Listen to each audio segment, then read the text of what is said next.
Hello， 大家好，我是一小点儿。之前我们做了原味的戚风蛋糕，今天我们来做一款口感更加湿润细腻的可可味戚风蛋糕。在制作开始之前，我们要把烤箱预热到130摄氏度。每个烤箱预热所需的时间都不相同，我一般都会用烤箱温度计，等读数到了才会开始烤。做戚风蛋糕的油要选择味道不重的油，比较推荐玉米油或者普通的色拉油。使用橄榄油、花生油这种味道比较重的油，会影响蛋糕的味道。这个方法也不推荐使用黄油。将可可粉过筛到油中，先用手动打蛋器将油和可可粉搅匀。可可粉是油溶性的，所以加在油中可以溶解得更加充分，不容易出现结块。搅拌到看不见可可粉颗粒结块就可以了。筛入低筋面粉。做戚风蛋糕不要使用中筋甚至高筋面粉，不然容易出现起筋缩腰等问题。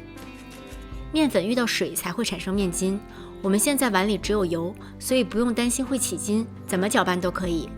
不同品牌的低筋面粉吸水性可能也会不同，如果你的面粉加进去，面糊变得特别干也不要紧，只要搅匀即可。准备3个鸡蛋，带壳每个在55到60克之间，不要太大或太小，要选择新鲜的鸡蛋。将蛋清和蛋白分离，蛋清放到一个干净无油的大碗中，蛋黄放到刚才的面糊中。分蛋这一步一定要在一个单独的小碗中进行，以免手一抖打破一个蛋黄，毁了一盆分好的蛋清。蛋清中混入过量的蛋黄，容易导致打发失败。分离出的蛋清最好在90克左右，如果蛋清太多，可以稍微盛出去一点，蛋清过多会导致蛋糕严重开裂。再向碗中加入牛奶，然后用手动打蛋器搅拌均匀。如果刚才的面糊比较干，这时可以用打蛋器用力地把底部的面糊刮起来。搅拌面糊尽量使用 Z 字形手法，避免面糊起筋。拌好的面糊大概是这种状态，浓稠度可能因为可可粉和面粉的吸水性略有差别，它可能会偏稠一些，但不会出现拉丝的状态，先放在一旁备用。蛋清中加入少许白醋或者柠檬汁，酸性物质可以帮助我们的蛋白霜保持稳定。用电动打蛋器打发，当蛋清出现鱼眼状大泡泡的时候，加入1/3的细砂糖。分次加入糖可以让糖更好的溶解。我们先用中高速打发，让蛋白快速起泡。当看到出现纹路之后，转成中低速打发，来整理蛋白霜在高速打发中产生的大气泡，让它变得更细腻，同时也更容易掌握蛋白霜状态的变化。如果遇到关于打发蛋白的问题，可以参考之前发过的打发蛋白的专题视频。将蛋白霜打发至干性发泡的状态，这里很多人会只观察打蛋头上蛋白霜的状态，它看起来已经呈现直立的尖角了，但是如果看盆中的蛋白霜，其实它还立不起来，还是处于很软的状态，所以这个状态是不够的，还需要继续打发。当打蛋头和盆中的蛋白霜都能够立起这样短小而直立的尖角时，就是我们所需要的干性发泡的状态了。打好的蛋白霜应该是表面非常细腻顺滑，有光泽，不会流动的，底部的颜色也是均匀的。蛋白霜如果不合格，那么后面做出的蛋糕也会出现问题。将1/3的蛋白霜加入到之前的面糊中，用刮刀翻拌均匀。因为面糊比较厚重，如果直接加入到蛋白霜中，会很难与之拌匀，所以我们先用一部分蛋白霜来融合一下两者的质地，拌到颜色质地均匀就可以了。把它倒回到余下的蛋白霜中，用刮刀以翻拌的手法翻拌均匀。把刮刀伸到碗底，把底部的面糊翻上来，换个角度进行同样的操作。用刮刀是因为它面积大，能够以最小的次数将面糊拌匀，来避免消泡。之前遇到有同学用勺子拌而导致面糊消泡的，就是因为勺子拌的效率太低了。注意刮刀上的蛋白霜要刮下来，碗底也要这样刮一刮，避免有面糊沉淀拌不均匀。拌好的面糊是质地颜色都均匀的，并且看起来非常浓稠，表面看不到气泡。如果你的面糊偏稀，或者表面能看到气泡，多半是消泡了。如果打进去的空气都跑出去了，蛋糕自然无法长高了。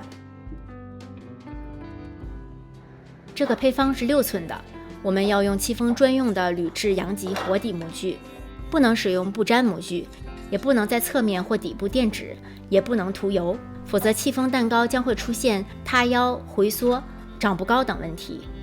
面糊很浓稠，正常的情况下是不会从活底模具底部漏出去的。将面糊从高处倒入模具中，这样可以减少大气泡的产生，然后轻震模具，震出面糊中残余的大气泡。但是要注意力度，不要震得太猛，不然容易导致模具底部弹起来，而让面糊流出去，或者有空气从底部进来。面糊的高度最好是距离非加高模具边缘 2.5 厘米左右。面糊太多会让蛋糕出现严重的开裂或者飞碟顶。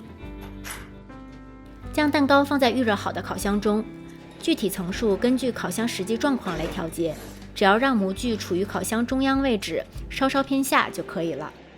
先130摄氏度烤60分钟，这里我给出的是烤箱内部的实际温度。很多人遇到蛋糕严重开裂问题，其实都是烤箱温度比设定温度要偏高导致的，所以有个烤箱温度计是非常有帮助的。60分钟之后，将温度调至150摄氏度，再烤10分钟左右，让四周和表面上色。时间到后，马上将蛋糕拿出烤箱，在桌子上震几下，震出里面的热气，防止回缩，然后立即倒扣晾凉，否则蛋糕会凹陷。一般戚风蛋糕我们不追求不开裂，开裂属于正常的情况，所以不必纠结。蛋糕至少要晾1个多小时，等到摸上去完全不温的时候再脱模。用双手抱住蛋糕，轻轻将侧面剥离模具，成功的戚风它会很快恢复原形，不会塌陷的。然后抱住模具，四指将底部往上一顶，蛋糕就出来了。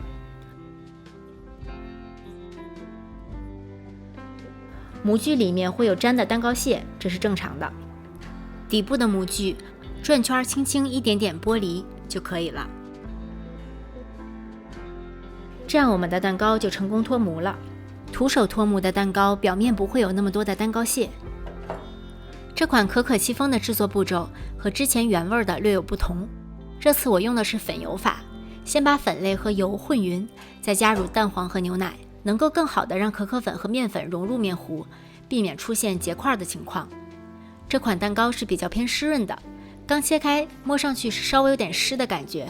如果你忍得住，可以把这款蛋糕冷藏1晚，第2天再来吃，它的口感会更加的湿润，让可可的味道更加醇厚，入口即化的感觉非常的美妙。谢谢大家的收看，如果你喜欢这个视频，请不要忘记帮它点赞、投币、转发、收藏，同时不要忘记关注我的频道哦。我是一小点儿，我们下期再见。